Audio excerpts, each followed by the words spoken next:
The Podski with Johnny Bake Show. For over 2 years, the revolutionary force in audio entertainment.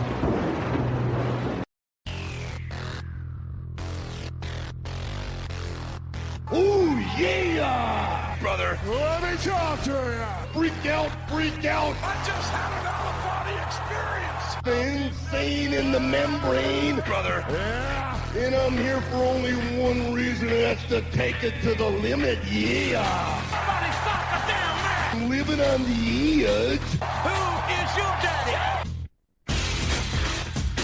Hello and welcome to the Podski. I'm your host, Johnny Bake Show, and ringside with me is Teddy Mongoose. Today we are laying the smacketh down as we review the first ever SmackDown episode. We have been on a roll here the last 3 weeks in 99 as we reviewed Y2J's debut. The following Sunday was SummerSlam 99, and this following that was the debut of SmackDown. It's all in the archives, so go back and check those out. Let us know in the comments what you thought about this SmackDown, because it is, I personally think it's probably one of the best shows we've probably have watched and reviewed here in 99. It was great from start to finish. And while you're at it, make sure you drop a like and subscribe. It's the best way to support the channel and it helps us grow. But Teddy, last week it was just strictly SummerSlam. Today it is all SmackDown and everything in between. It is a jam-packed edition here of the Podski. I cannot wait to dive in here with you. So what you got cooked up for us on this fallout of SummerSlam 99? Before I jump in, one more cheap plug. Like, subscribe, share the episode with like-minded people. We would love to expand the net here, man. You know, we spend time and we would love our voice to be heard. And if you're into it, not only share, but please hit up John on the socials, because we're going to be dipping our toe into some viewer requests here shortly. And we would love to make you a part of what we do here as well. So I had to throw that in there before we get started. Yeah, no, I love that.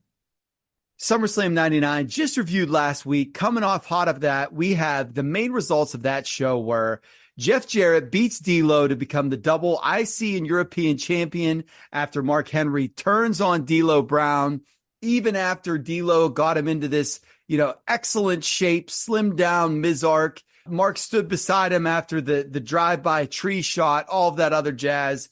He turns. We get The Undertaker and Big Show winning the tag team belts. Test beat Shane in a legit classic match to win Stephanie's affection. The Rock beat Billy Gunn in a match that nobody remembers. Mick Foley pinned Steve Austin to win the world title. Jesse the Body Ventura, the governor, was the man that was the law and order in the ring. The fall happened in the ring. China got kicked out. The fall happened right in the middle. And the night after SummerSlam, brother, it was a big one. So before we get into any of this SmackDown related material, John, what do you say we run through this Raw after SummerSlam? So the show opened with Triple H and China complaining about the results of the previous night at SummerSlam. Triple H then attacks JR and threatened to break his arm if Mankind didn't come out. JR was selling it like a total pro here. He was tapping like crazy, and there's no ref to call off the dogs. And Mankind does eventually come out. He said he would agree to the match as long as Hunter didn't break JR's arm. Hunter, of course, wrenches that arm. They play the bone break sound effect. Possibly the same effect that we had BCW wrestlers. Do you know what I'm saying? Oh, and JR played this role so good. Like that, he's just so good at this. Like getting hurt, which is crazy to say. And the dude, you won heat, beat up JR. Yes. Give JR the business. We got Triple H here. Kane lit him on fire. Mankind, just give him the most tormented, I might kill your family, Jim. He didn't really say that, but he might as well done it in that, that Faces of Foley promo where he was just, just found to be, I guess that was sort of his kingmaker moment. Yeah, man, if you want Jim Ross, JR heat is it, man. So Mankind said the match was off, but new owner Shane O'Mac stepped in and ordered the title match be later in the show. Lillian Garcia makes her debut as the new ring announcer. So we have Road Dogg versus Al Snow. again, but not as again as we've had Al Snow versus the Boss Man at this time, which, spoiler alert, we'll get to later. So we have Road Dogg and Al Snow. This one ends with Jericho attacking Road Dogg. These two brawl to the back. Boss Man then attacks Snow. He steals Pepper, and then he drives away. And the crazy thing about this is, just wait until Boss Man does this same angle, except instead of it being a chihuahua, it's Big Show's dead dad in a casket. Can't wait to talk about that. Right. And instead of Al Snow running around looking for his little puppy, it's Big Show saying, Dad! I can't believe some of the stuff we're going to talk about here soon. Yeah, it's the best of times and the worst of times, dude. So speaking of Big Show, The Undertaker and Big Show keep their tag titles after Schmoz's finish. We have X-Pac and Kane running in and brawling with everybody after about a minute and a half into the match. And that match was against the Acolytes. Test then comes out for an interview after triumphant the night before. He asks Stephanie to marry him. She says she needs more time, but she loves him. And that's what matters most. It is what matters most. So we also get Jeff Jarrett gifting the European title to Mark Henry. He then introduced Miss Kitty as Deborah's assistant. D'Lo beat down Meat before Meat's European title match. Dude, that was the one that got away from Meat. Yes. If only Meat could have made it to the ring, he might have made it, dude. This might have been his big chance. Yes. Yes, he has a grandchild on his lap right now saying, if I only could have made it to the ring against Mark Henry that night. He took the shot for himself, but was spoiled when Jarrett interfered with the match. Backstage, Chyna signed a contract for the IC title, stealing the shot from Billy Gunn. The Rock pinned Gangrel, everyone's favorite vampire. We then get Howard Finkel running out to the Ultimate Warrior's music. He shook the ropes, even did the Warrior gasp for air while he was doing the promo. He started shoving Road Dogg, and then Jericho came out and gave Dogg the double powerbomb. We'll talk more about this later, but I don't understand how this isn't the biggest thing on these shows. I know. Fink Warrior is so good. I do need to say that the funny thing about this is that the Ultimate Warrior is milliseconds away from a lawsuit against the World Wrestling Federation at this point in time. So this is them just twisting the knife the other way. Yeah, classic Vince. So we got another non-finish, classic Hollies, where Crash and Bob just brawled the back after 3 minutes. Oh my God. Got to get them on the show. Can't escape them. No. Mideon and Viscera beat X-Pac and Kane after Viscera splashed X-Pac. Yes, let me say that again. The former tag team champions were beaten by Mideon and Viscera after Viscera splashed X-Pac. Undertaker, Show, and Paul Bearer were all in commentary. The Acolytes laid out Kane at the start of the match, and that's sort of how we got to there. Billy Gunn then comes to the ring. He calls Chyna down, and when she came, she was smashed by Jarrett's guitar. Gunn then hit Jeff Jarrett with that guitar. So we have ourselves a cute little IC feud here. Not too bad. Our main event had Triple H beating Mankind for the WWF title. The Rock was on commentary and Shane was the ref. The finish had Shane hit Mankind and The Rock with a chair, and then Triple H hit the pedigree for the pin. The show ends with Michael Cole saying it's Triple H's time. And we should note, too, that this whole show had guest announcers because Jim Ross was stretchered out after the arm break deal. So we got some ratings notes here, man. So this was the first show that Austin wasn't a part of in months, and it drew a 5.64 rating, 5.67 first hour, 5.61 second hour, with an 8.9 share. That was nearly a full point decrease from the previous week. And this is the night after SummerSlam with a title change. Wow. That's really crazy considering like the night after Austin would lose the title, you would imagine that he would, I guess because maybe people figured he'd be coming out piss and vinegar, but like he was legitimately injured. Is that even out there at the time? Well, it's out there, but I don't know. So it's out there, but here's the deal. Triple H, everyone assumed was going to win. When he didn't, And it was then the first segment stated that it's Triple H and Mankind. I wonder if the audience, and I don't even mean the smart audience, I mean the audience doesn't buy Triple H yet. And they figured, if this is it, then this is, do you know what I'm saying? I just wonder if people are hip to the game. I don't know. That's really interesting because I wouldn't think. I mean, you're right. Everyone did think that Triple H was going to win at SummerSlam. And then when he didn't, it was a big kind of shock to everybody. But yeah, you come right out, first segment, you're going to give him the match at the end of the night. So I guess people, maybe you're right. People were hip to the game. Yeah. So the crazy thing with this is the title change main event only drew a 5.22 quarter. Hogan and Sting for the title on Nitro only drew a 3.37. So nobody's bringing in anybody at this point in time. But again, this is very low for WWF in this summer of 99. During the overrun, however, when Triple H actually won the title, so the match starting was the final quarter, Triple H winning the title was in the overrun. It did grow to a 6.44. So there were people that were tuning in there. And the crazy thing here, brother, this was opposed by a Kiss concert on Nitro that drew a 2.25. And not only did they put Triple H beating Mankind for a championship win in the overrun, it was against a Kiss concert where Kiss was paid $500,000 for the appearance fee.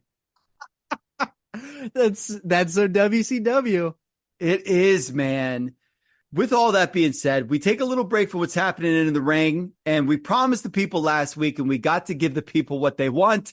So let's run them through a couple of months leading up to tonight's main event, which is this first SmackDown. Let's hit what we couldn't hit before with SmackDown happenings. So in our first bit of info, and the numbers that we're going to give here in a little bit, they are insane. When I was reading through this, I could not believe these numbers. So we'll get to them in a second, but we're going to start with the July 5th Observer. Dave said that Kevin Kelly and Michael Cole are going to be the announcers for SmackDown, and that officially starts on UPN on August 26th. And Dave said that decision pretty much assures that Raw will remain the A show. And more on that later. Moving on to the July 12th Observer, Dave did a story that spoke about the amount of scrutiny that TV ratings have been under and how they're more important than any time in history. So this is where we get to John saying about numbers. And let me tell you this, brother, it only gets crazier from here as far as how important television is to wrestling. So Raw ratings today are actually the same as Georgia Championship Wrestling was 18 years prior. So Raw ratings are literally equal to Georgia Championship Wrestling in 1981. The difference is the number of people that are watching is different. Mm-hmm. So the percentage of homes watching, which is what a rating is going to encapsulate, is the same, but the amount of people with TVs, with cable, with everything is going to be much bigger. So it's not like Georgia Championship Wrestling was drawing 10 million viewers a show or anything like that. But as far as ratings go, that's the big difference. And that's crazy because in 99, the business model is legit changing. TV is always just a thing to get you to the house shows, and now it's turning into the main driver of your business. Yes, and the wild thing here is that in 99, the WWF is still paying UPN and USA for time on their television channel. And the reason is the WWF will get a kick out of the ad revenue and whatnot. But technically, the way that the deals are written, they're not making money to be on TV yet. And what's insane is that Dave is writing that, oh, the landscape's changing and TV matters more. Dude, 25 years later, the WWE is going to get $1 billion in TV rights. They're going to go for, quote unquote, paying for TV time to getting $1 billion in TV rights. That's literally insane. But for the current landscape, Dave says that Raw routinely is doubling Nitro. Heat is a full point better every week than Thunder. And come October, SmackDown should destroy Thunder. And there's a really cool breakdown there too of the changing audience. So some bullet points that we laid out here. Monday night's audience increased from just under 10 million in the summer of 98 to more than 11 million in the summer of 99. And WCW went from winning every demo except for under 12 and males 18 to 24. So those were the only two demos that they weren't winning, to losing every single demo except 55 and up. And these are the crazy numbers right here. So WCW dropped 32% in the last year among kids, and the WWF increased 62% in that age group. The WWF also triples the WCW's under 17 audience, even though the WWF went through all of this outside the lines and the Canadian School Board scandal. They literally were saying kids should not be watching this show. They went up 62% and it's tripled. Yes. And the funny thing is WCW at this point in time is literally marketing themselves as, yeah, we're cool for the family. Yeah. And the WWF is, yeah, of course you're an idiot if you let your kids watch. And so they're tripling their audience in the age demographic of 17 and under, or whatever that is. That's absolutely nuts, man. And here might be the most incredible stat of the day. For Raw, 3/4 of the audience, 75% of their viewing audience, is under 34 years old. The average age of a viewer of Monday Night Raw is 24 years old. That is a crazy stat, and that literally carries to today's, I mean, not quite today's, but like 5 years ago's numbers. That literally translates to the same audience carrying through. Yes. It's, if there was no Bloodline and Cody Rhodes, the WWF was, like you said, was carried by their 49 and up audience that were literally these people. Yeah. Like that just kept watching. Yeah, literally kept those people 20 years. That's insanity. Yep. And just didn't get a whole bunch of new people. And that it's a really crazy thing to think about, man. It really is. But here's the thing. I like wrestling because I watched wrestling when I was a kid. You like wrestling because you watched wrestling when you were a kid. More people watched wrestling when they were a kid. And that 24 age thing is obviously skewed down because of the amount of 12, 13, 14, 15, 16-year-olds that are there. So people got hooked at that time. Do you know what I'm saying? Like, that's what's wild about it, is that when I was growing up, so many of my friends or people that were maybe a generation or so older than me quit watching because it was the golden era. So they got sick of the big, white meat baby face versus the mean dastardly heel. And it was the same thing. And you get older and you could see it. And it's just nuts, man, that these people were hooked and they stayed hooked. Yeah, because even I fell out and I wasn't even in this demographic. I was in the 12 under crowd at this point, but I didn't even stick around. And like, to think that that small generation right ahead of me was literally the ones that stuck around. I would love to know, though, the percentage of the fandom that took at least 1 year in their life and didn't watch pro wrestling, because I'd be willing to bet that it's like 97%. Has to be. Because it's wild how it happens, dude. And it happens to everybody. Literally. It's, I'm in high school now and I'm busy, or I'm in college now and I'm busy, or I graduated and I got a job and I'm busy. Everybody hits the phases where they're done, but then they get into the next phase where like, hey, I got some time. What's going on? Yeah. I gotta check out Raw again. And then they just reel you right back in, dude. So the August 2nd through the 16th observers, they had all kinds of goodies in them. First was a story that was featured in Media Week from July 26th about UPN. And it basically said that SmackDown will be the key to the network's survival because of the network's poor ratings. So nothing like a little pressure. UPN has convinced advertisers that wrestling will make up the ratings on the network across the board, saying WWF programming will make UPN one of the 8 to 10 channels that viewers regularly flip through. And then you have UPN's president Dean Valentine attempt to defend himself at the Television Critics Associated press tour that year. He used plenty of WWF speak at the time, saying things like, it's not any more violent than a Rocky movie, and then defended the type of audience that they cater to. And he did admit there is occasional blood, but there are no guns. Except for that one time. That one time where there was a gun. Right. And that no one ever gets knifed in the WWF. Except for that one time. Wink, wink, Malvinas. Dude, how about no one gets knifed? Even though, yes, someone did get an appendage chopped off. No one gets knifed. No guns and no one gets knifed. Great programming. Things. Oh my. He said that UPN will have their broadcast standards team review the episodes before they air. So this is a live to tape show.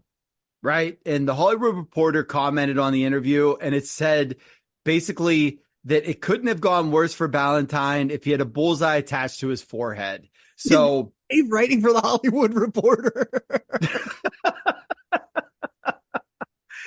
I think it was one of those things where Dave read the Hollywood Reporter and just, that gif of the kid that just gives the thumbs up. Yeah. You know what I mean? I think that's literally what that was. Because that's what I'm picturing is Dave reads the Hollywood Reporter, goes, yeah, and then goes right back to typing on his typewriter at the time.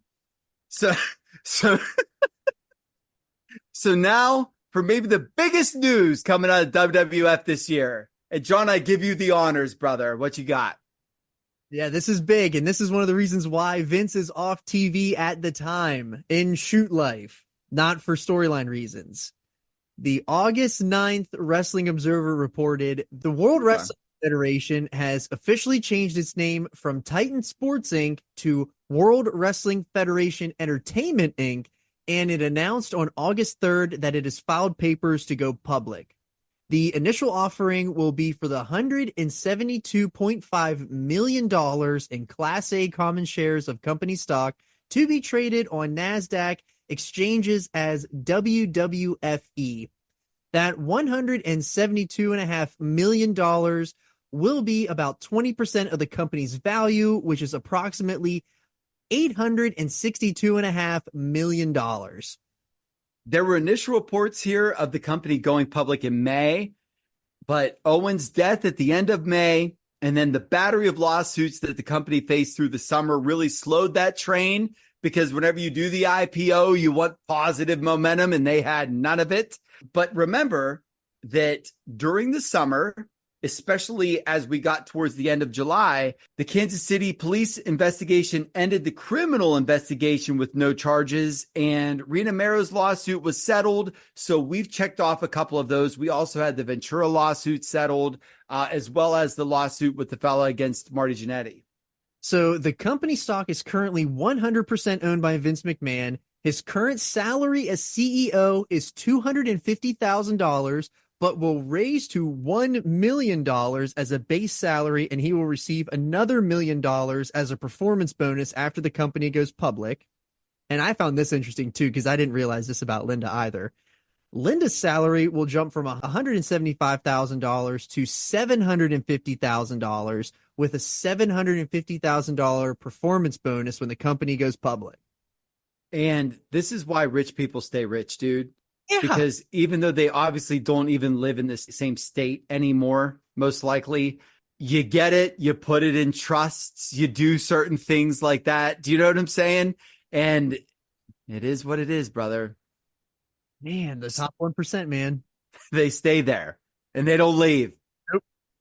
So Dave writes that the money raised in the offering will be raised as capital to continue the current wrestling business, as well as expand into others, including things like, and isn't this all bright-eyed and bushy-tailed, themed restaurants, premium hotels, and a record label.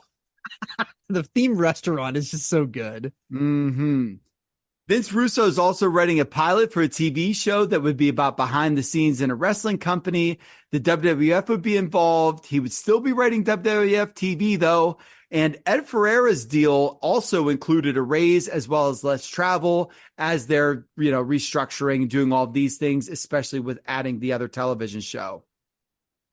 And after the announcement, the story was on the front page of the New York Times on August 4th. Dave said that there are people who believe wrestling marks will run to buy the stock is a real thing, and that there are talks about people buying early and selling when the fans buy to bump up the price. Man, isn't that rotten? Oh. Just know that you got consumers ready to spend their money, pump it up, and then sell it all off, Wolf of Wall Street style. Backstage, though, there's some discontent because it was officially released to the WWF talent that they are only getting, because they have to, obviously, with the SEC and all those other things that they have to do to file public, it was disclosed that they officially pay talent 12% of company revenue, which is an insanely low number. John and I have actually talked about this before.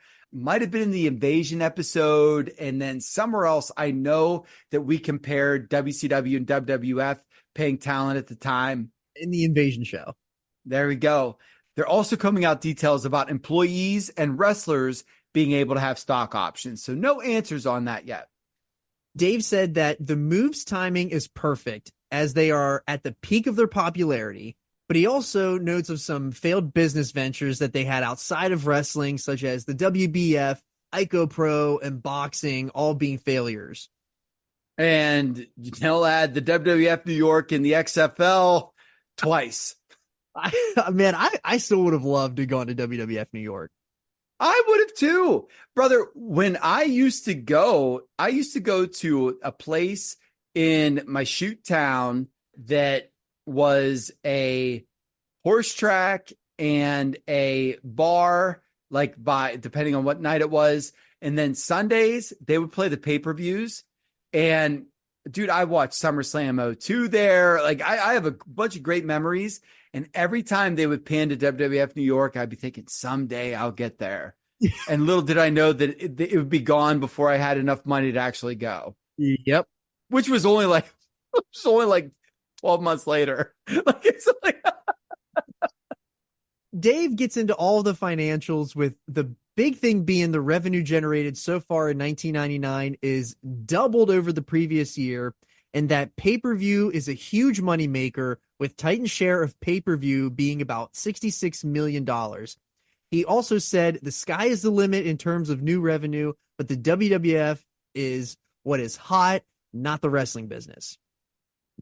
Yeah, Meltzer Dom is here again because he knows the WCW is cooling off big time, and ECW pay-per-views aren't generating more buys. And the important thing here is that ECW is starting on TV in TNN shortly. We'll get to that in a minute, but they're not generating more pay-per-view revenue. So it's not like the plain quote wrestling fan is out there spending all of their dollars for all these different shows. So the WWF is soaring higher than ever, but the high tide for them didn't raise all the boats. And that's a really interesting happening. Yeah, because usually when we talk about that, they always say high tides raise all boats, and it's literally not at this point. It's everyone's buying the WWF and everybody else is dying off. Yeah, pretty much. Dave posted the potential risks of purchasing WWF stock, and they had an advertisement. And dude, this is what I found this so hilarious, because in their brochure that they have, number 5 on this ad is failure to be able to compete with WCW. Yeah. Yep. So the 5th most risky thing on their prospectus is that. And what's so amazing is they're going to buy this company in 2 years, dude. But you know what? The crazy thing is not just that they list WCW being competition as a threat here. They also had the year 2000 computer problem causing unexpected costs. So this was a work the whole time, man. They wrote this whole prospectus with all these different risks and buy if you will or whatever. People had to read this, and I think that they saw WCW and then Y2K, and they went, ha, ha, ha. Like they had to know it was a work the whole time. They're probably thinking, oh, this is free money. Like, if these are the only risks, this is free money. So let's skip forward to the end of August, dude. Let's go. So a few notes from the August 23rd Observer. UPN is spending $4 million to promote SmackDown with the idea that the show will save the network. And they have said publicly that the show is the network's top priority. So they're still carrying that through even at the end of August. There are talks around that adding SmackDown and TNN's new ECW show will overexpose wrestling. And I love this, brother. Vince, being so Vince, responded, quote, "We're not wrestling. We've never been wrestling, and we refuse to be placed in the wrestling category," end quote. So in his eyes, quote, wrestling, end quote, TV won't be overexposed because they're not wrestling, even though they're wrestling. It literally is wrestling, and he literally has always tried to get himself out of the wrestling business. He's always said, "I've never been in the wrestling business. I'm in the sports entertainment business." And it's just like, we get it, dude. We know what you're trying to do. Right. And you're also not good at anything but wrestling. Right. Like, that's the craziest thing about it. Every other venture literally has failed. Wrestling superstar. Literally, like, the pillar of wrestling for forever. And he can't do anything else right. Yeah. Hate myself for loving you, dude. Hit some Joan Jett. So now we're at the August 30th issue of the Wrestling Observer. And that week, Dave wrote that we are partaking on the most ambitious year of pro wrestling TV ever, as WWF debuted a quote-unquote new look Heat on August 22nd. SmackDown debuts on August 26th, and ECW on TNN begins August 27th. And he mentioned that WCW producing Thunder wasn't a popular decision, but it was one that couldn't be avoided, as the additional income that the show generated would ensure the WCW would be profitable, but it only has absolutely sped up the company's decline. And this is, something said up front in 1999. You can go back, you can listen to shoot interviews with Scott Hall, Kevin Nash, all those guys that were around, and they'll tell you, dude, Thunder was the beginning of the end. Dave's saying it here, but he's also saying that there was so much money that they couldn't not do it, right? Especially whenever they were a true television business, because they were catering to Turner way more than they were pay-per-view or whatever else. Case in point, that Hogan Goldberg Georgia Dome show. Some of the issues are there's only so many angles that can be done, and characters can get stale. And then there's also the human cost of adding an extra show. Not only literally paying for people to go from here to there in production or whatever, but it beats you down. You know what I'm saying? Like, just adding that extra time, extra editing, extra brain power, extra manpower, all of that. So the WWF tried to alleviate some of that by changing Heat from a live arena show every Sunday to its new format, which basically now it's going to be taped before Raw. And then that's going to lessen the burden of 3 different TV crews per week. So instead of that, they only have 2. They're going to do the Raw taping with Heat, and they're going to do SmackDown with, I think it was Shotgun still, and then it turns to Jacked. So they are buddying up their weekend programming with their weekly programming. Yeah. According to a New York Daily News interview with Kevin Dunn, the biggest difference between SmackDown and Raw will be more lavish sets, slightly cleaner language, and a concert-like show stage. There will also be pre-taped out-of-the-ring footage added to the in-ring action, and the show will carry a TV PG rating as opposed to the TV 14 rating that Raw carries.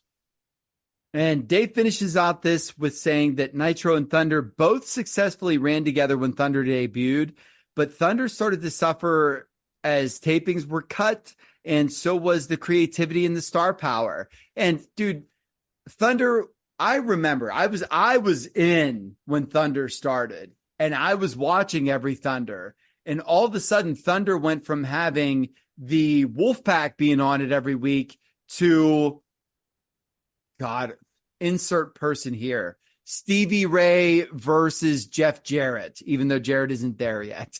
You know what I'm saying? But like the equivalent of, and that happened fast. And while he doesn't think that the WWF would have the same internal issues WCW does as far as, the creative power and everything that the wrestlers did.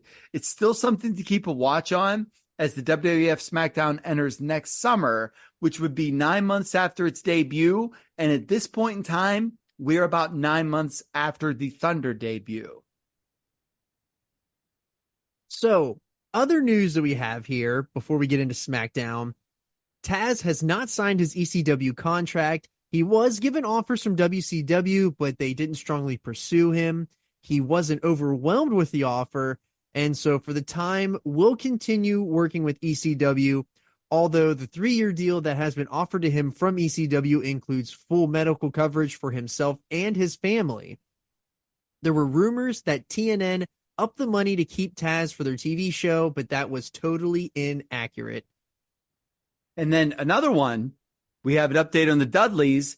They still haven't signed the WWF contract yet. In our timeline right now, we're in the last week of August. We reported earlier that they were on their way in with Stevie Richards. Stevie Richards confirmed there. We saw him on SummerSlam. But they'd be willing to stay in ECW if Heyman would offer them a deal. So the word at this time is that they like the creativity they have at ECW, and they would give that up if they went to WWF. They also didn't feel like a priority there, especially because Jericho and then even Stevie Richards were given bigger deals, and they feel like they might be lost in the shuffle. So Dave knew that the reaction they've been getting on ECW shows since this WWF interest has really made them bigger stars in ECW TV. And then to tie everything together, they are on the TNN debut, huge reaction, huge stars, and then they debut with WWF at the end of the month. That's so Dudley's. Yep. Our last little bit here before we hop into SmackDown. After the first official numbers came through, fully loaded from July 1999, we did that. Check that out in the archives. That was the first WWF pay-per-view of that year to not crack a 1.0 buy rate, only doing a 0.94, which is about 350,000 buys.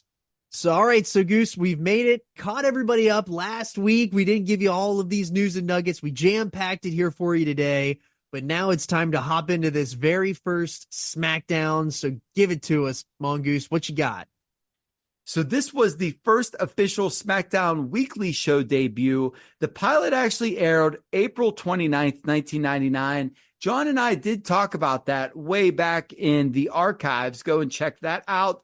This was a pre-taped show that came to you from Kansas City. It drew 9,779 fans, and those fans paid a $321,516 gate.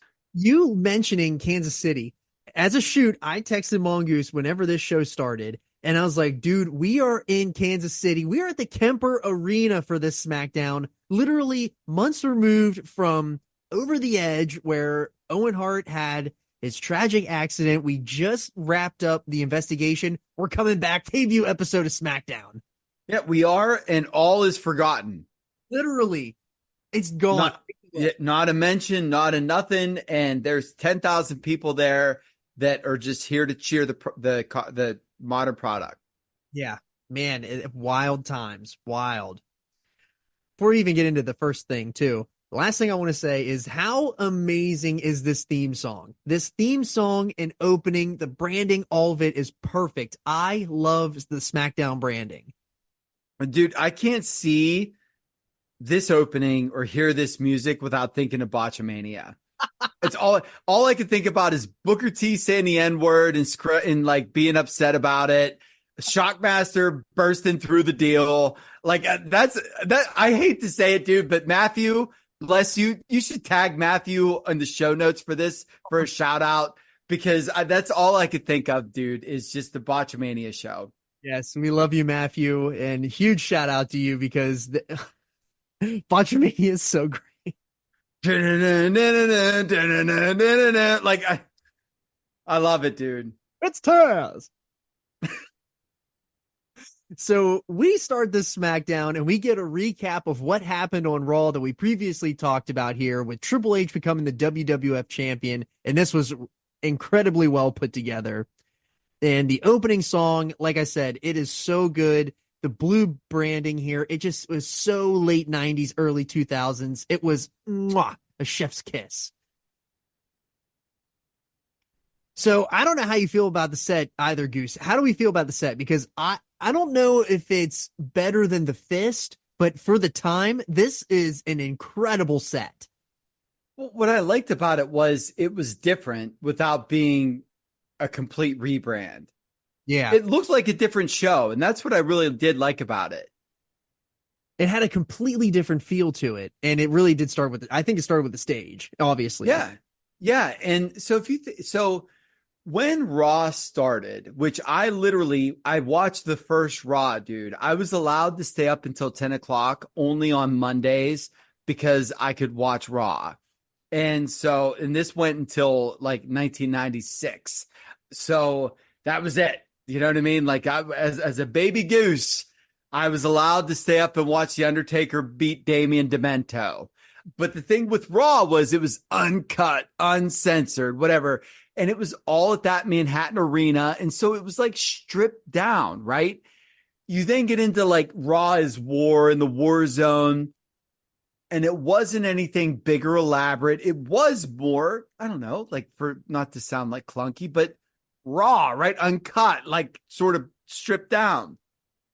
And even in bigger arenas, it's not like they had anything super flashy. Here, I liked the fact that it was super flashy. I thought that was really cool. I thought it was a really neat layer to add on.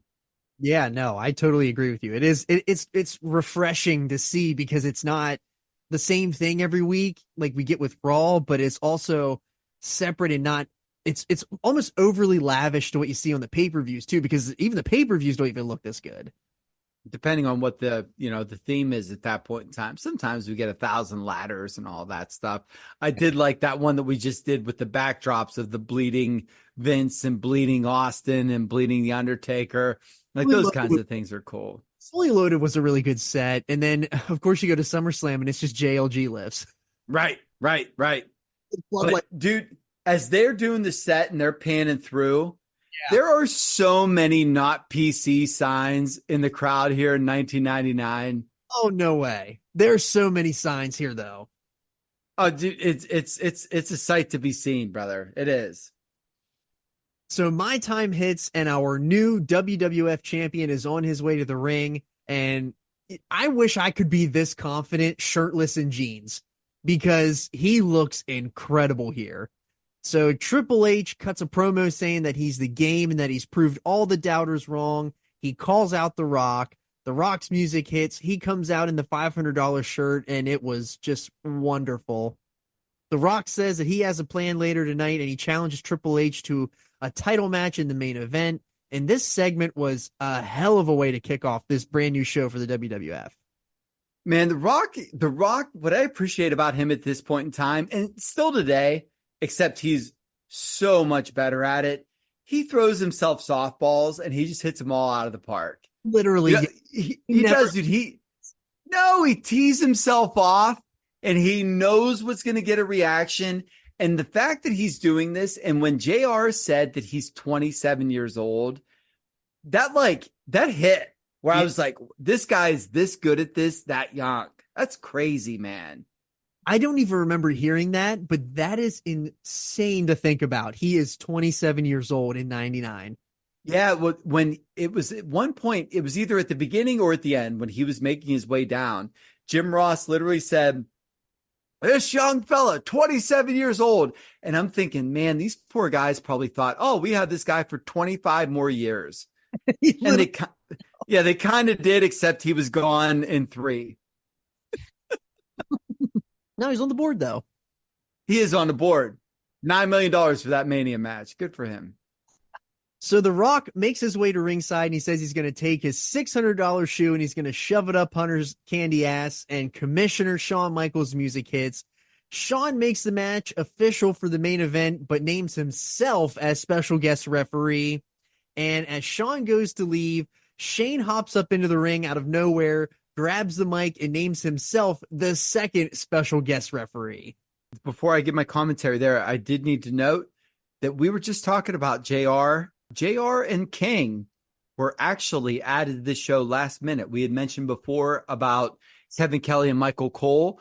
Vince got cold feet and thought that JR would be better at giving the backstory to a brand new audience than Cole or Kevin Kelly would be. So that's why they are here for this debut show. So the plan is still to go with Michael Cole and Kevin Kelly. Shawn dropping a star rating reference to Shane's match. Dude, it popped me really good because when he said, and you had your 4-star match. And I was like, oh, Shawn, look at you. Yeah, you little observer reader. Yeah, you little insider. Shawn says that Shane can't be the second special guest referee because he's going to be busy in another match, and it's someone that he screwed Monday night, and Mick Foley's music hits, and he struts that ass out to the stage. Dude, Shane's face when Foley's music hit was awesome. Shane was great on this show. He was great. This back-to-back show Shane's been amazing on. Yep.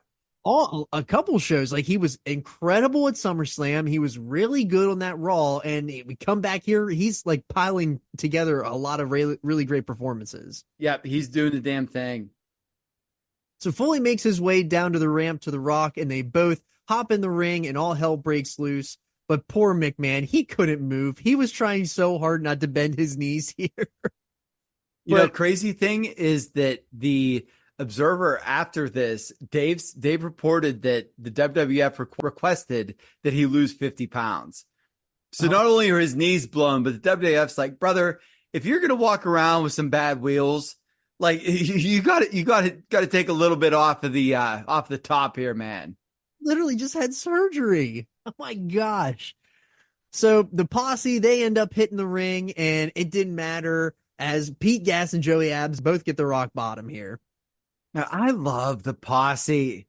Dude, for me, it goes, if I'm doing my WWF 1999 hierarchy, I got Joey Abs, Rodney, Pete Gas, Stone Cold, The Rock, Mankind, and Hunter in that order. That's the order of awesomeness for the entire World Wrestling Federation in 1999. Every time they come out, dude, I explode. Where's your Stooges on there? You know what?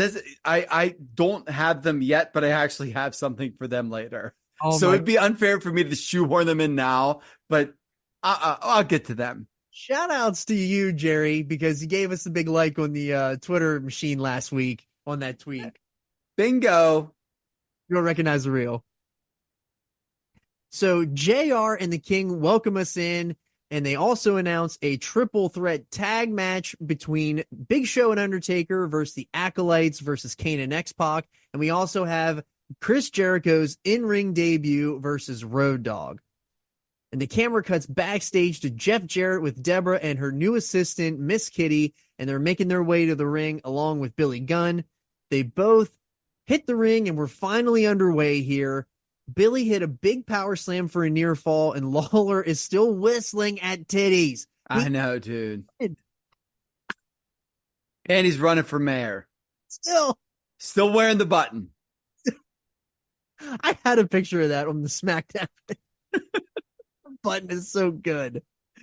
Jarrett turns the ties with a spinning DDT from the middle rope.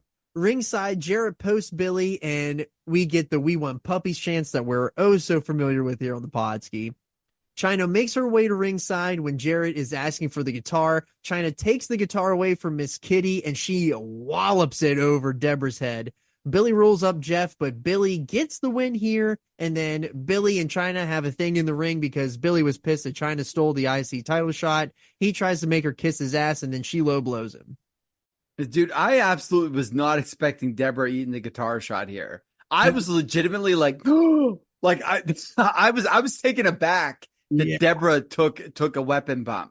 I was surprised too because I thought Miss Kitty was going to eat all that. Yes, I thought that she was only there to eat the guitar. She'd be gone forever. Right. So we go backstage to our never-ending Al Snow Boss Man saga. And Al Snow is just begging Boss Man to let Pepper go. Then we shoot over to the Fink. He is polishing Jericho's boots. And then we go to commercial. We come back from commercial. And Test is awaiting Steph's arrival and her answer to his proposal that happened on Raw earlier in the week. So we hop right into our triple threat tag team match. So I wrote here that X-Pac, like, are you drinking a Surge? What's the deal, dude? We got a nugget alert. It is coming later in the show, but I got a nugget for that. Like it was just very profound that I was like, what you doing? It's not Surge, but we got something cooking a little bit later. So they announced a special start time as well for next week's Raw. And I wrote here, why are we starting Raw so late? US Open tennis. Yes, on USA at the time. That's it. Crazy thing here, when that happens and Raw starts at 11 p.m., it still does a higher rating than Nitro did that week. That's so WCW. They can't get a win here. No, even when a show starts at 11 p.m. Eastern time. Man, can you imagine? Actually, I'm sure you probably can imagine staying up, like starting a show at 11, like, and you were that age. Like that would be like the height of a Monday night. Oh, well, when I was that age, I wouldn't have been allowed to stay up that late. That's a guarantee. Because Mama Mongoose was standing on the landing saying bedtime now. Once I was smelling 11, and that was only on wrestling nights. Yeah. So Taker hops onto the announce booth because if Big Show wants Taker's knowledge, he has to earn it in the ring, and Taker has a plan, and he will reveal that plan when Big Show is ready. And dude, I exploded because they're in the middle of this match, they're fighting, and then all of a sudden Undertaker goes, "Excuse me." So, hurry up and takes the mic. Dude, I died. I had to pause because I was laughing so hard at him just going, "Excuse me." And like Batman. So he smacks Big Show to like knock some sense into him, and then Big Show hops back in the ring and still gets no offense. Anytime he did get offense, it was cut off. But Show eventually got the big choke slam on X-Pac, and he retains the titles on his own because Undertaker sat ringside the entire time and did nothing.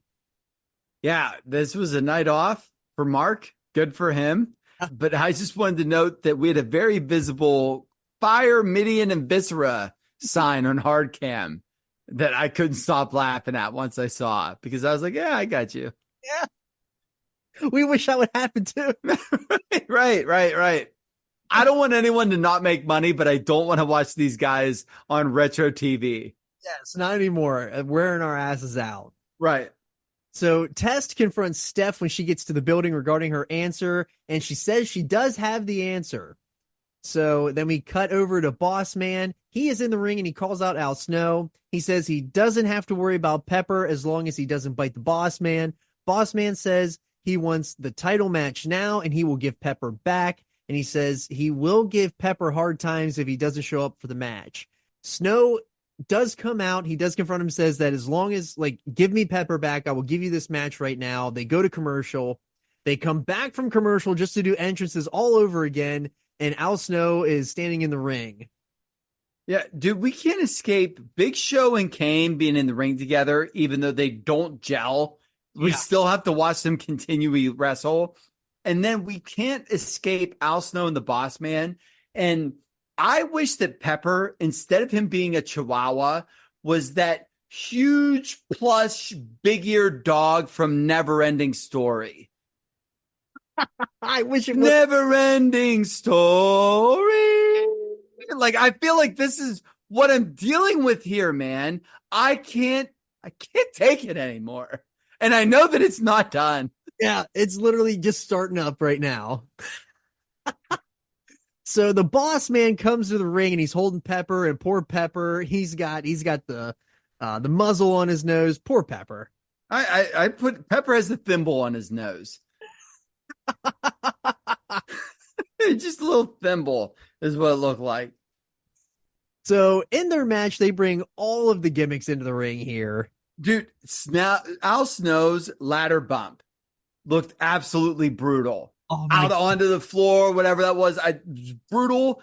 And I just thought, oh my God, why are you doing this on TV? And then I thought, you know what? I so much prefer this match to them just fighting in the alleyway, hitting each other with traffic cones, pinning people, sitting straight up. So there was that, like, this was way better than the outside the ring stuff, or outside the arena stuff, I should say. Yeah, literally every single match they do, especially on pay-per-view, they start on the ramp to the outside to some remote area. They get the pin there, hurry up and run back to the ring and pose with the title. It's just so Snow went to reunite with Pepper, but the Boss Man hit him over the head with the nightstick, and Boss Man wins the hardcore title. I wrote here, and Al Snow is dead. Literally. Like, it looked like he just was murdered with a blunt object. So Boss Man doesn't leave the ringside area. He goes back. He takes Pepper with him. And whenever Snow finally does come to, he starts looking all over the place for Pepper because he realized he was knocked out and Pepper's not there anymore. So how about this for a rib? As part of this storyline, Al Snow actually makes posters with a phone number to call for Pepper's location. And the phone number on television posted was Val Venus's home phone. At a time where people legit had answering machines. Dude, that might be the greatest nugget I feel like you've ever dropped here on the show. That is incredible. That's the kind of stuff that I love. The fact that he, as a rib, put Val Venus's phone number on his home phone. That's the best part, dude. His home phone number. Literally knowing Venus, or literally knowing Snow, I'm surprised he didn't put Foley's number down. They probably like Mick too much. I know, but I know that they love each other, but they always make little spats back and forth at each other as jokes and ribs, and I'm surprised he wouldn't do that to Foley just as a joke. He probably knew that it would be really bad, so he did it to Venus. Right, Foley has kids. Right. That is so great. I'm so happy right now that's what we got. We cut backstage to X-Pac yelling at Kane, saying that he's the weak link, and Jericho is strutting that ass to the ring. We are about to get the Chris Jericho in-ring debut. Dude, Kane, I love whenever they're trying to make Kane talk, and that's so good. Like, Pac is all mad. You know, he's the flustered girlfriend walking out after dinner because you didn't compliment her dress or whatever. Dude, I feel like that carried on for 15 seconds. Yes, it was so long. So, as we mentioned, Chris Jericho versus Road Dogg is next. This poor crowd, man. Dog comes out and all they want to do is sing song along with Road Dogg's entrance because they've been conditioned with, ladies and gentlemen, boys and girls, children of all ages, D Generation X, probably brings you tag team champions of the world. And when he starts it, and then he gets to that weirdo part where he's like, the RO double dizzy with the fizzy and the busy up and the hizzy. And the crowd's just doing this deal that my daughter does when she doesn't know the words to a song, but she wants to sing along with it. She goes, I feel like that's what the crowd's doing as he's just making stuff up into the microphone. I feel terrible for him. Yeah, all they wanted to do was just sing along with him, and he wasn't giving it to him here. I totally noticed that. No. Man. Yeah. Like, dude, just be like, the Road Dogg, Jesse James. And that's it. Like, that's all they want to do. And you're going, the D-O double hizzy and the shizzy with the busy. Like, these poor people, man. I felt for them. Road Dogg hits a superplex on Jericho after he was thrown into the ring steps on the outside. Dude, Jericho's gear and his look is so good. He looks so superstar. He really does. I love this. I'm so glad you said about this gear because I wish that I had the figure. This gear is so good. Jericho is so, like, he is so good here. I love it. His whole presentation is amazing. I've never not been a Jericho guy, and I know that, like, there's internet hate or whatever for the learning tree, but dude, when you go, hi guys, like it touches my heart. So I'm in. This guy for 30 years to me has just done it right. I think that he's so good at this. And especially here, dude, young, charismatic, new incoming guy, flashy kind of gear, but he has that long blonde heel haircut with enough of a like douchey, top knot or whatever. He's got it going on, man. So Howard Finkel makes his way to the ring and he hands Jericho a drink. And Mongoose, thank you for pointing that out because we thought this was a surge and it's not. So the WWF has been promoting a drink called Hansen's Energy. And can you guess what Hansen's Energy is today? The only thing, when you say Hansen's Energy, I literally think in 1999, that's all I can think of. Well, Hansen's Energy is now what is today Monster Energy drink. So we literally had Monster Energy on the very first episode of SmackDown. Which explains why Sean Waltman would have just been chugging it on the way to the ring.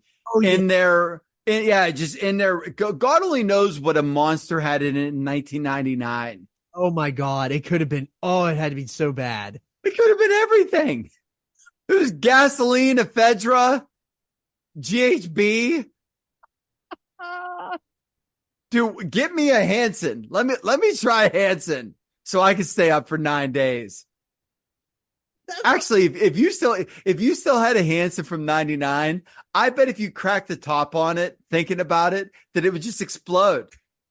Do you know what I'm saying? Yeah, it would literally be like a nuclear warhead. I was gonna say, literally, if you accidentally poured some onto your countertop, it would be like acid. It would just burn through it. Yeah, you're right about that. So Fink throws that devil water into Dog's eyes, and Jericho takes over on Road Dogg. So right around here, I saw what might have been Rick from Pawn Stars dressed up like Stone Cold Steve Austin in the hard cam view. And I couldn't stop. I watched the match, but I couldn't stop looking at Rick from Pawn Stars, just lowballing people that have high value things just for his gimmick TV show.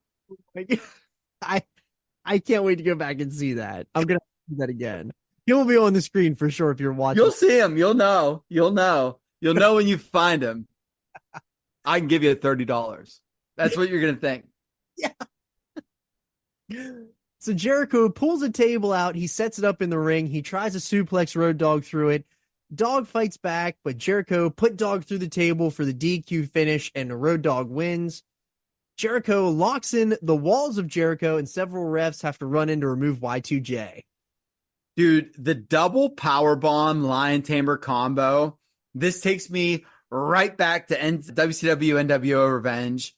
Like just playing with Jericho and doing the career and winning the title. I love it so much. The only thing it was missing was the taunt with the big flex. Yes. The only thing that we missed here.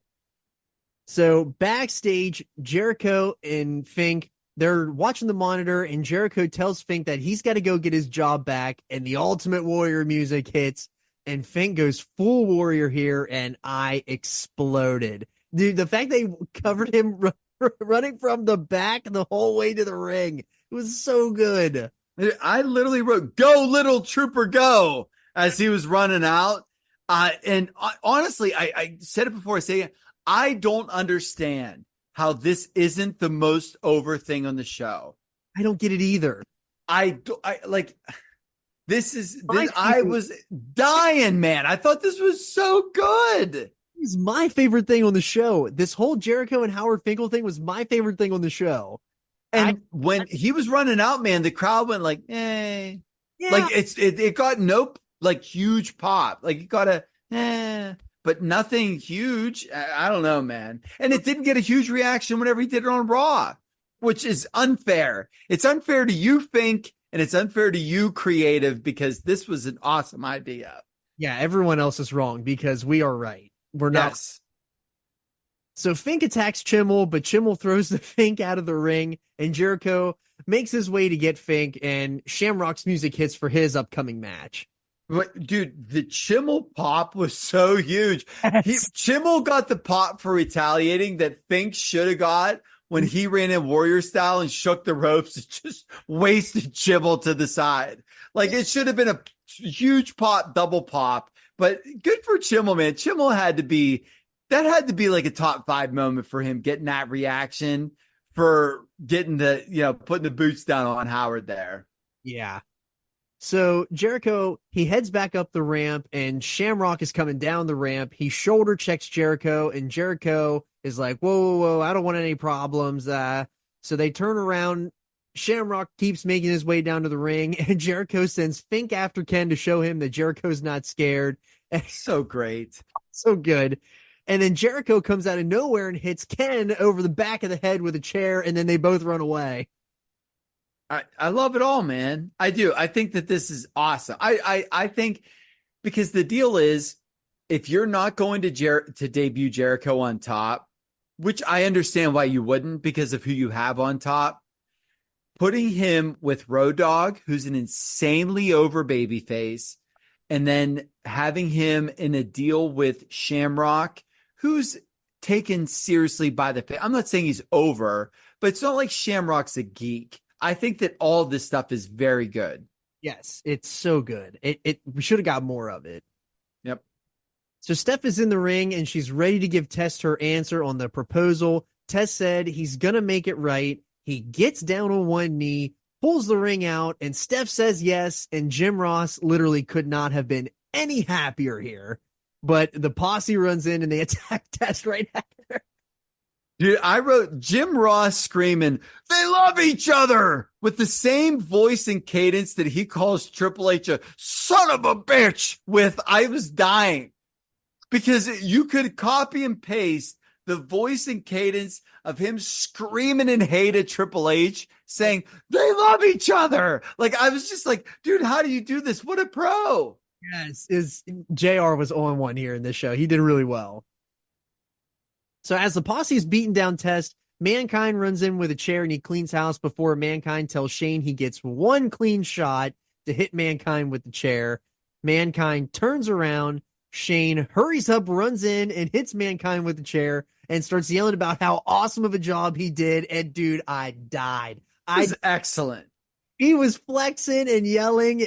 Yes, I laid him out. I'm done. And he has on that Mr. Sucko shirt. Like, this was all great. That was so good. And then Mankind no-sells it, stands up, and our match gets started with no referees. Mankind sends Shane to the outside, and then they fight on the announce table around ringside area. When they get back into the ring, the posse pulled Mankind to the outside, and then they beat up on Foley, but Test shows signs of life finally. And then we get the Stooges. Briscoe and Patterson, they run in for the help, too.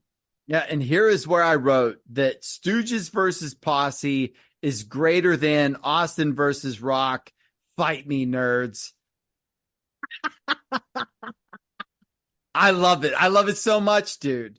I erupt when the Stooges come out here and foil the plans of the Posse, whom I already love anyways. This is poetry to me. It's so good. I just can't.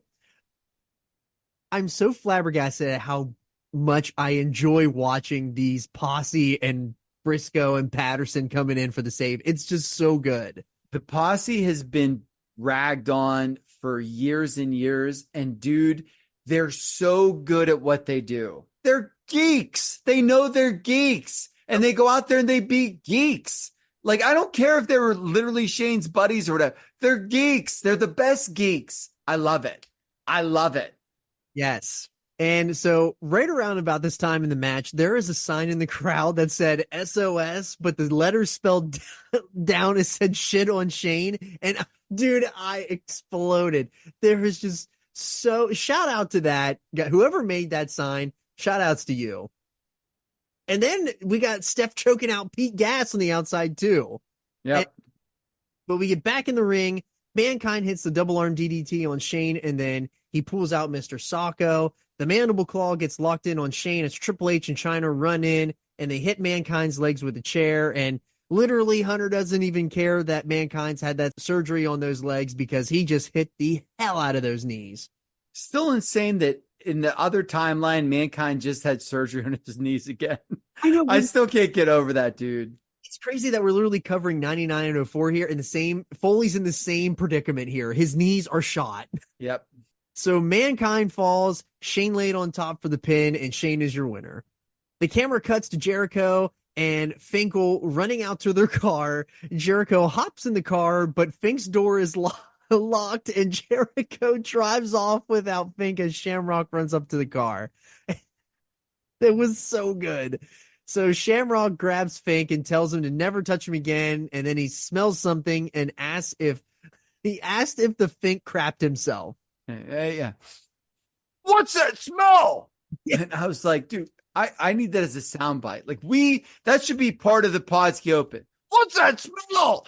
Yes, we might have to make that into the Open because I could not believe that. Had to be added in by Vince here because that's absolutely, dude. That's all potty poop humor is Vince. Yep. Yes, what made me laugh was Shamrock screaming, "What's that smell?" It wasn't the implication that Fink pooped himself. I was dying at just Shamrock having to go, "What's that smell?" because it was so unnatural, dude. I thought it was hilarious. Yeah, no, you're so right. It was so good. So we come back from commercial and they show the replay of Hunter's attack on Austin after the match at SummerSlam, and Michael Cole has a sit-down interview with Steve Austin, and his knee is all bandaged up. Austin said he had a torn ligament in his knee before that match, and he was pushing through as a WWF champion is supposed to do, and Hunter has hell to pay when he comes back. Cole says that Hunter has taken a page out of Austin's playbook, but Austin says he may have taken a page, but Austin wrote the book, and he's going to beat his ass when he gets back. That was a great line. Oh, it was really good. Yeah, like I don't know if that was all written ahead of time. That was awesome. Excellent. But then we follow that up with the evening gown match. Yeah. 1999. Right. And why not wear a WWF branded dress shirt to an evening gown match? That's the only right answer. It's not called dress shirt match, but there we go. Tori comes out in one. So you can only imagine how bad this was because guess what? The match sucked just as much as it did 4 days earlier at SummerSlam. So there's nothing good to even say here. Luna came out at whatever. Yeah, it was a couple of minutes of whatever, and Tori beat Ivory. Good for her. Lillian Garcia that we mentioned earlier, her debut was on Raw. She is now here on SmackDown, and she interviews Hunter and Chyna backstage before the main event. Hunter says he's going to walk out still the WWF champion and that Shawn better stay the hell out of his way. And just when you thought you were done with him for the night, Al Snow is looking for He's still looking for Pepper as he runs into the production truck in the parking lot. And then they cut, and Test and Shane are being congratulated on their engagement. And HBK's music hits, and the special guest referee is on his way to the ring for our main event, which is Triple H versus The Rock for the WWF title. So the two, they brawl here at the start of the match, and they almost hit each other's finishers on each other, but they were both countered. Hunter laid The Rock on the middle rope and distracted Shawn while Chyna hit Rock. Rock sends Hunter over the top rope to the outside, and they fight up the ramp. The Rock suplexes Hunter on the stage and on the steel grates as they fight to the giant Tron on the side. They make their way eventually back to ringside where Hunter sends Rock into the steps. The Rock is laying the smackdown on trips on the announce desk, but then Chyna low blows him, and Shawn sends Chyna to the back as she was ejected from ringside. It's really like watching in this moment, it was really weird doing like almost the same exact spot that they did with her literally 4 days ago with Jesse. Yeah, they just did it at a different spot in the ring, right? The other corner of the ring, crazy enough. Yeah. So Hunter rolls Rock into the ring, and then he goes up to the ramp to stop Shawn from throwing Chyna out. Hunter runs back to the ring, but Rock is ready for him as he hits the DDT, and he pins Hunter, but Shawn isn't there to count. The Rock yells at Shawn, and then Shane runs down to yell at Shawn for kicking out Chyna. Hunter had a sleeper hold locked in on The Rock that The Rock was able to get out of and stun gun Hunter. Shane distracted Shawn as The Rock pinned Hunter again to no count, and The Rock was furious with Michaels at this point. The Rock hit a swinging neck breaker on Hunter, and Shane hopped up on the apron again, and The Rock took him out. Dude, this Rock right hand that he hit Shane with and Shane sell. Again, man, Shane is the man here. Yes. Because Rock threw what I assume was the best work punch, and Shane just took it like he was shot with a shotgun. You know, like, this was awesome. Excellent. It was really good. Yes.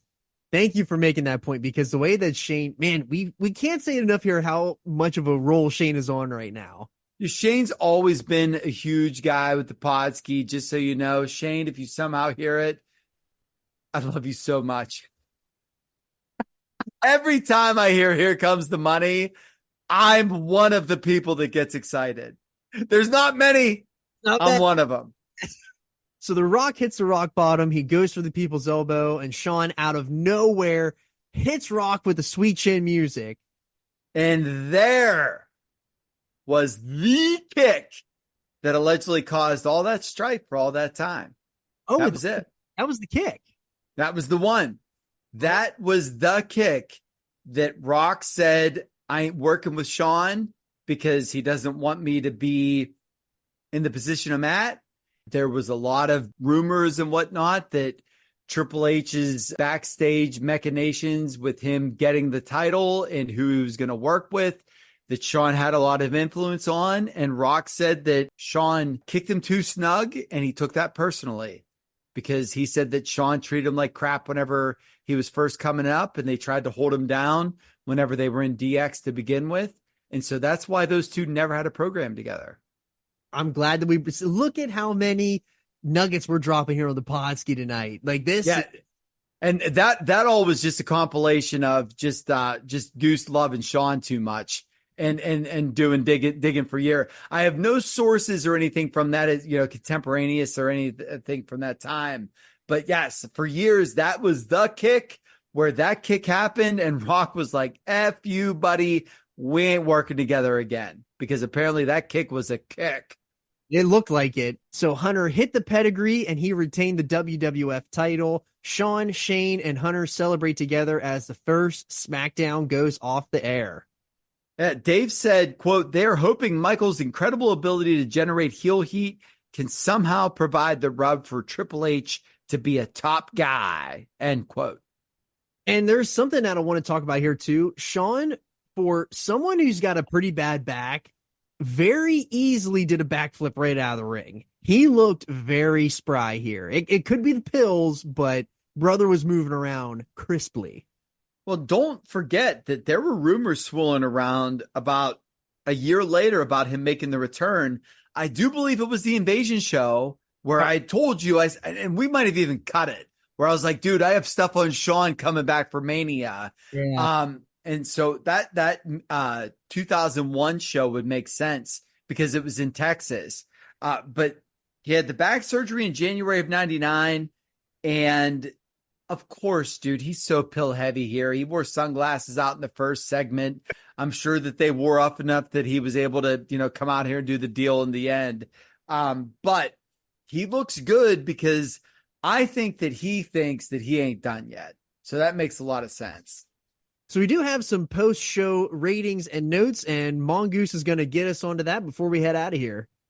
Yeah, so this show debuted with a 4.16 rating and a 7.2 share on UPN. There was actually some disappointment from some in WWE with the number. However, it did beat the 4.0 rating that the highest rated show on UPN did that week. Well, you can see why there would be some frustration, though. 40% of UPN's ad budget for the fall season was for SmackDown. And they spent $4 million on SmackDown. Yeah. Noted you said that earlier. And 40% of their ad budget, man. I get it. That's a big sum of money. It did finish fourth from the networks. So it beat CBS that actually had a preseason NFL game, and the WB.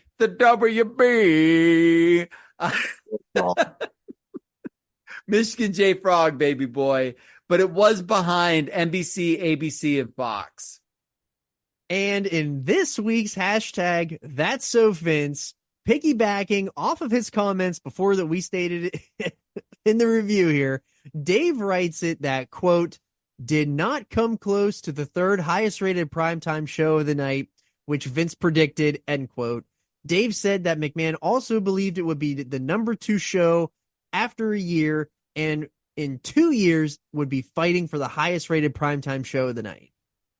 How Vince is that? Like, oh yeah, third highest rated primetime show whenever it debuts, literally saying it's going to be number 2 within a year. And then after 2 years, it'll be fighting anything on network television. It'll be the WWF on the UPN. On UPN! Of all places. Oh, God. You know what? That irrational confidence, though, that's how you build an empire. You can't not think you're the greatest and be the greatest. That is true. That is so true. So that is our SmackDown debut review. Let us know in the comments what you thought about this edition of SmackDown, because we had a fun time watching it. We had even better time reviewing it here today. We can drop some great nuggets for you. But next week, we are coming back with the requested. So thank you, Nick, for the request. We are giving you that next week. We are doing SummerSlam 1990. We're following that up with Unforgiven 04. Then we're hitting another one for the Mongoose, Saturday night's main event 2. And then we're closing out September with Unforgiven 1999. So we're going to go away from 99. We've been really 99 heavy, but we're coming back at the end of the month. I can't wait, dude. I hear Saturday night's main event 2, and I get goosebumps. And brothers and sisters, Scott Hall is everything that I ever wanted to talk about. So I can't wait for that. I hope that you're ready. I can't wait, man. This is going to be a fun one. I'm super excited for that. So thank you to Mongoose for the notes today and putting that together. We have a big September lined up here for you. We hope you enjoyed August's lineup. So with that, we will see you next time on the Podski.